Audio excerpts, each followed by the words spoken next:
Une obsession dans la tête, c'était prendre tous les matins, c'était ça, quoi. Je me réveillais en manque, je voyais que ça pour me soulager. On en consomme tous les jours sans s'en rendre compte. Et au bout de 3 semaines, 2 ou 3 semaines, on se retrouve un jour sans consommer et là on comprend.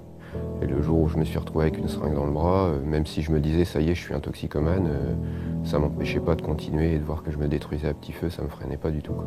J'ai vu vraiment que j'allais mourir, quoi. Que dès que je voyais quelqu'un dans la rue qui était au fond du trou, qui dormait dehors, je dis c'est ce qui m'attend, moi j'en étais pas loin.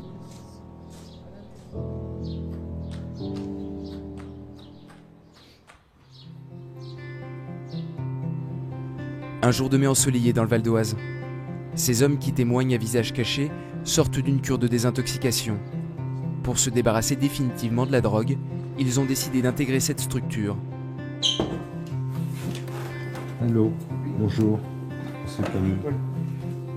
Coucou, on fait la sieste? Des consommateurs de plus en plus jeunes et qui cumulent les pratiques addictives. C'est le constat de cet ancien policier de la brigade des stupes, reconverti dans l'associatif. Ici, il héberge une trentaine de personnes venues de toute la France pour une prise en charge de 6 à 9 mois. Il faut du temps pour se rétablir. Donc l'important, c'est de leur laisser le temps de retrouver progressivement une santé et une condition physique et psychologique pour retourner vers l'emploi, vers un cadre familial ou vers en tout cas une autonomie durable. La plupart des centres de post-cure parlent plutôt de 1 sur 3.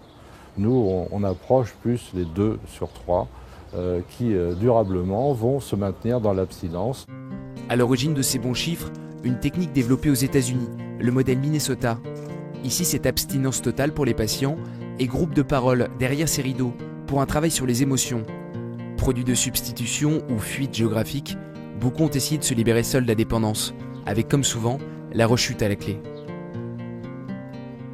J'ai connu ce qu'on appelle les traitements de substitution, Subutex en l'occurrence pour l'héroïne. Et ça ne change rien. C'est vrai que ça permet d'atténuer le manque physique qu'on peut ressentir si on ne prend pas d'héroïne, mais en aucun cas on travaille sur le psyché. Et c'est ça qui est vraiment, c'est là que le combat se passe, quoi. Pour moi, il y a vraiment que l'abstinence totale qui fonctionne, quoi. Les traitements de substitution, j'en ai eu 2, donc au Subutex et à la méthadone. Le Subutex ne fonctionnait pas parce que je le détournais, je me l'injectais. Et puis la méthadone a quand même fonctionné, c'est-à-dire que j'avais 6 ans de traitement normalement mis en place. Donc ça m'a permis d'arrêter l'héroïne. Mais une fois qu'au bout de 3 ans que j'ai réussi à boucler mon traitement de méthadone, la maladie s'est déplacée, c'est-à-dire que je fumais beaucoup plus, je buvais beaucoup plus. J'ai tout essayé, que ce soit méthadone ou aucun autre produit, ça va m'engourdir la tête et après je baisse les armes et je reconsomme tout, quoi, derrière. Alors, moi le seul moyen que j'ai vu vraiment qui marchait, parce que tout le reste je l'ai fait, c'est de plus rien prendre. La France serait en retard en matière de suivi post-cure. C'est le coup de gueule de cet ex-narcodépendant, aujourd'hui thérapeute. Seuls 3 centres de soins utilisent le modèle Minnesota dans l'Hexagone. La pratique se fait avec des thérapeutes qui sont tous d'anciens toxicomanes ou d'anciens malades alcooliques, stabilisés bien entendu. Donc il y a une compréhension, il y a une empathie qui va se créer directement. Je pense qu'en France, on travaille beaucoup sur la substitution. La substitution n'apporte pas la liberté. Quand on prend un petit peu de quelque chose, ça va conduire inexorablement à prendre davantage ou à retourner vers le produit de choix. Quand on n'a pas la substitution, par exemple, inexorablement, on va retourner chez le dealer, ou on va prendre de l'alcool, massivement, pour calmer justement l'effet de manque. Consolidation du sevrage, réinsertion sociale et professionnelle. À l'aide-vous, on pousse les patients à retrouver un logement, un travail et renouer des liens avec leur famille. Après plusieurs semaines, tous ont décidé de démarrer une nouvelle vie sans la drogue.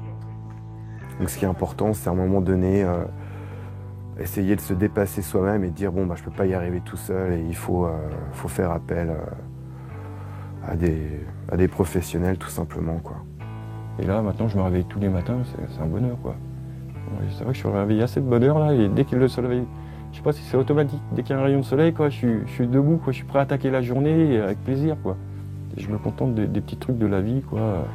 Bon, toutes ces années que j'ai mis un plaisir bête à me détruire, là je réapprends à me reconstruire. Des fois ça me paraît difficile, mais c'est envisageable sans consommer, ce qui était pas du tout envisageable pour moi avant, quoi. C'était vivre ne serait-ce que sans fumer un joint, c'était pas envisageable du tout, quoi. Je pensais pas que c'était possible de vivre sans consommer.